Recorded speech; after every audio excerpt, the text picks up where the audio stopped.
नमस्कार, मैं हूं आपके साथ इश्तियाक अहमद और आप देख रहे हैं आर्य न्यूज। रुक करेंगे देश और दुनिया की तमाम खबरों की तरफ। यूपी चुनाव के बीच कांग्रेस वर्किंग कमेटी के कार्यकर्ताओं से मुखातिब हुए कांग्रेस वर्किंग कमेटी के सदस्य प्रमोद तिवारी ने सरकार पर जमकर हमला बोला। उन्होंने कहा कि हर आदमी को मुसीबत में अब्बा जान, अम्मी जान और भाईजान याद आते हैं और 5 साल में बीजेपी ने कुछ नहीं किया तो अब्बा जान, अम्मी जान, भाईजान और पाकिस्तान याद आ रहा है। और कारण साफ है कि ये महंगाई छुट्टा जानवर का जवाब नहीं दे सकते और ये बता नहीं सकते कि 5 साल इन्होंने क्या किया। और वहीं प्रमोद तिवारी ने आगे कहा कि कोरोना के चलते लाखों लोग मर गए बिना इलाज, बिना ऑक्सीजन के। इसका जवाब नहीं है और मैं दावे से कहता हूं कि पहला, दूसरा और तीसरे चरण के जो चुनाव हुए इसमें बीजेपी बहुत पीछे चली गई और ये सिलसिला बस जारी रहेगा।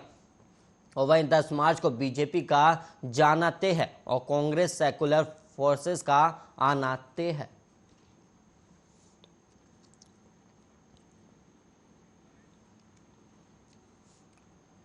यूपी के कौशाम्बी में सिराथू विधानसभा के बीजेपी और अपना दल गठबंधन प्रत्याशी केशव प्रसाद मौर्य के लिए केंद्रीय मंत्री अनुप्रिया पटेल ने जनसभा की और यह जनसभा सिराथू विधानसभा के गुलामीपुर बाजार में आयोजित हुई और अनुप्रिया पटेल का कार्यकर्ताओं ने जोरदार स्वागत भी किया और उन्होंने उपस्थित जन समुदाय का हाथ उठाकर अभिवादन किया और मन संभालते ही वो मुख्य विपक्षी दल सपा पर हमलावर हो गए। और इतना ही नहीं, अपनी बड़ी बहन और सपा की सिराथू विधानसभा प्रत्याशी पल्लवी पटेल को भी आड़े हाथों लिया और केंद्रीय मंत्री और अपना दल की राष्ट्रीय अध्यक्ष अनुप्रिया पटेल ने सबसे पहले अपने स्वर्गीय पिता सोनेलाल पटेल के बलिदानों को याद किया और इसके बाद उन्होंने मंच को संबोधित करते हुए कहा कि प्रतापगढ़ की सीट अपना दल की जीती हुई है, लेकिन मां के खिलाफ मेरी पार्टी चुनाव नहीं लड़ेगी और अपना दल ने अपना कोई प्रत्याशी नहीं उतारा क्योंकि अनुप्रिया जहां भी है अपने माता पिता की बदौलत है और पल्लवी पटेल मेरी बड़ी बहन है, लेकिन पल्लवी एनडीए गठबंधन के लिए खिलाफ चुनाव लड़ रही है और आज मैं उनके खिलाफ प्रचार करने आई हूं।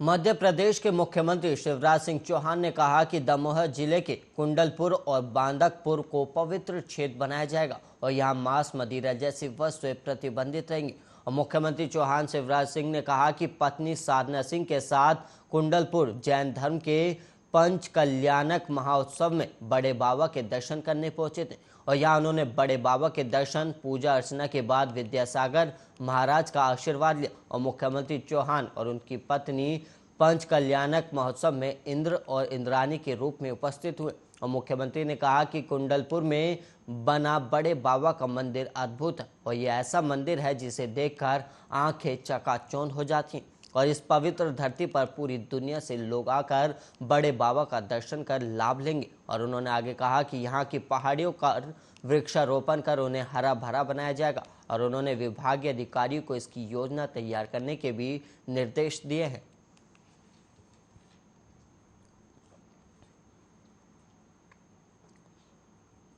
देश में जानलेवा कोरोना वायरस महामारी के मामले अब दिन पर दिन घटते जा रहे हैं और देश में पिछले 24 घंटे में कोरोना वायरस के 13,405 नए केस सामने आए और 673 लोगों की मौत हो गई। कल 19,968 मामले दर्ज किए गए थे, यानी कल की तुलना में आज मामले घटे हैं और देश में पिछले दिन 37,901 लोग ठीक भी हुए। और केंद्रीय स्वास्थ्य मंत्रालय की ओर से जारी किए गए आंकड़ों के मुताबिक देश में अब एक्टिव मामलों की संख्या घटकर 1,81,075 हो गई है और वहीं इस महामारी से जान गंवाने वालों की संख्या बढ़कर 5,12,344 हो गई और वहीं आंकड़ों के मुताबिक अभी तक 4,21,58,010 लोग संक्रमण मुक्त हो चुके हैं।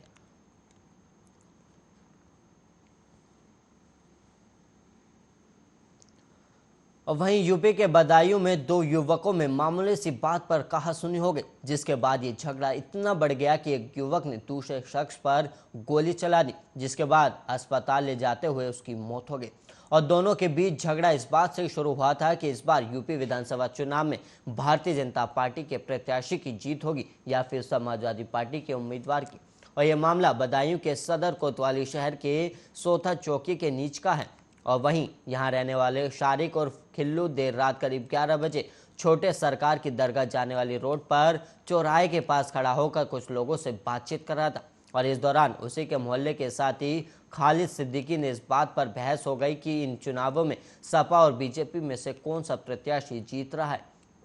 और देखते ही देखते ये बहस गाली गलौज तक पहुंच गई और आसपास खड़े लोगों ने बचाव करने की कोशिश की और इस बीच खालिद ने तमंचा निकालकर शारिक के पेट में गोली मार दी और वहां से फरार हो गया। और वहीं आसपास के लोगों ने इसकी सूचना पुलिस को दी, जिसके बाद आरोपी मौके से फरार हो गया और वहीं परिजनों की तहरीर पर पुलिस ने आरोपी के खिलाफ मुकदमा दर्ज कर लिया है।